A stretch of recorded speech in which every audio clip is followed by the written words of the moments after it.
Alright, buddy, I am just finishing up testing here on your Xbox, and you are all good to go. So I'm going to go ahead and show you a few things about the Xbox that you need to know now that it's soft-modded.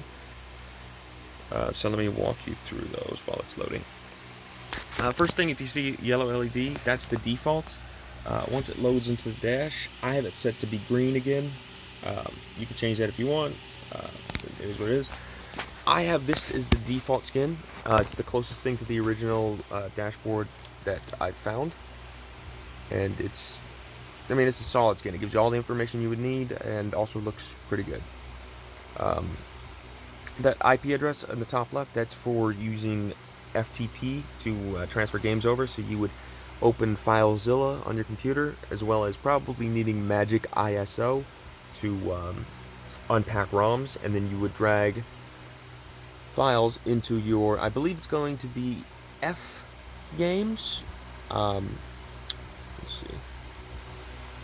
It may be, yeah, it's probably going to be under F. Right now there's nothing, but it's probably going to be under your F folder. Let's see, anything under C? Nope. So yeah, it'll be under F.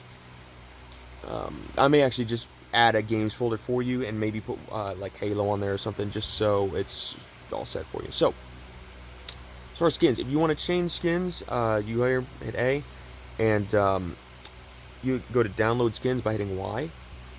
And all Xbox skins apparently does not work. I've never gotten them to work, but Xbox-skins.net, that does work. So you can go on here and get all the skins that your heart desires. But like I said, I think this is out of all the ones I've tested, this is the best one that I've found. Saves Manager, this is the same thing as you would have on your original Xbox, just obviously it looks a little different. Okay, a few things. Obviously you have so much so much storage now, so this is not a problem. Do not delete any of this stuff. So DVD to Xbox, that's an application that I installed on your dash. Rescue Dash, again, don't delete this. This is the save file that I used. It's an exploit file to soft-mod the console in the first place. You could probably delete this, but I just wouldn't.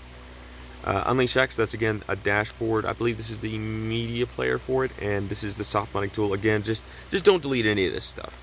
Just mess with your own save files. So, important stuff. So the first thing you'll want to do is go to screen calibration, and so you can see in the top left it says left trigger. So you would tap your left trigger, and you can use your thumbstick to move this around as you need to. This probably won't fit your TV perfectly when you get it, so you'll want to change that. You just want to make sure the white bar just touches the top. As soon as it disappears, it's bad. Just make sure it comes all the way in. Same thing with the left side of it. Just make sure it comes all the way in. When you're done, hit A. And then to mess with the other side, you would go to the right trigger. Highlights that, and of course you can play around with the right side of the screen. So that's that. Under your system files, you can change the name of your Xbox. I'm not sure why it's called Snake. I think it's just one of the default names it can pick. Let's see. You can change your font scale, scroll speed, all that stuff like that. I have the fan speed set to 1.5. Generally speaking, I like to keep it at 1.5. Hey, let me turn my fan off. Over here.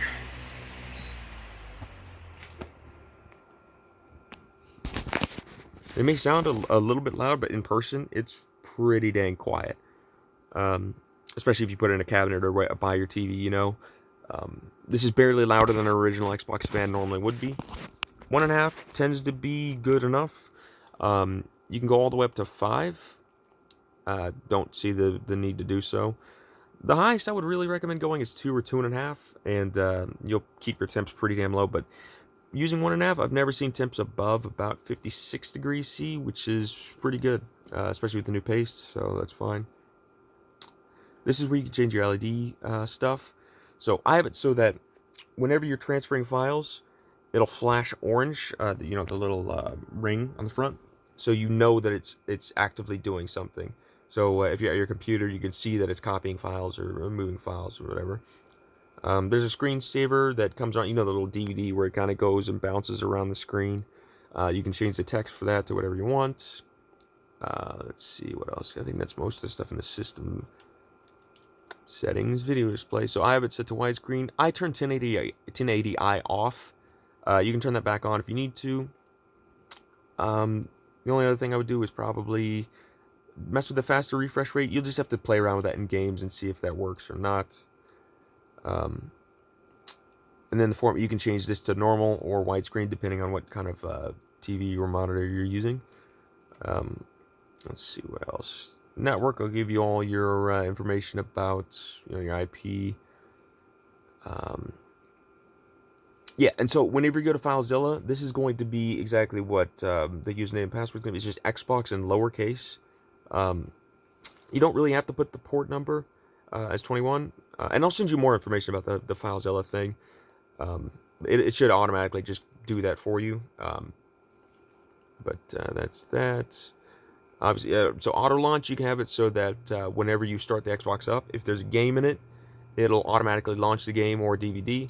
I have it set to no. I just prefer it that way. Date and time, obviously, you'll probably want to change that when you get it. This is Central Time. Let's see. Storage. Yep. So this just shows your drives and all your storage available. You have the Samsung DVD drive in there. Let's see what else is in here. Miscellaneous. It's going to be, advanced network options. So this is how you start your FTP server when you're transferring games over. File Explorer. So this is how you can delete games and stuff. So to delete a game, you go into F, and you go into your games folder. I'll just go into dashboard. So I didn't know about this until recently, but when you hit A on stuff like this, you can go in and just kind of see the files. It means useful, but it's not really. So in this menu, you hit Start, and that gives you the actual menu options for copying it, moving, deleting, renaming, all that stuff. And also in this, in a lot of the system menus, B doesn't do anything. A will go deeper, and B will go back. But once you get to a certain point, the root, you can't go further back. So at this point, you want to use back on the controller, or select, start and select. You want to use select. This is how you would copy your own disk to the hard drive, of course. I don't know what the clear recent list does. You'd probably have to Google. Clear cache is something that I do when I'm done installing all the files. I already did that. This is where you can go to get your homebrew stuff. Your games will be in here. Your emulators, if you decide to install them. Chimp Loader is the hard drive copy, cloning, replacing software. I wouldn't mess with it. DVD to Xbox, just Google that and find out what that does. I already patched your Xbox for the newest dash, which is the 1.22 dash, and I also did the kernel for your BIOS. So that's all new, the newest part. And then this is the launch disk. So let's put a disk in real quick. Let's give it a good old SSX tricky.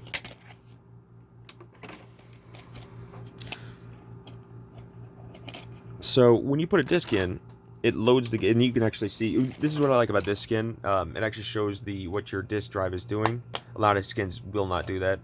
So you'll see that it's closing. As soon as say checking. And then it'll go to say that the game is, it'll just say game.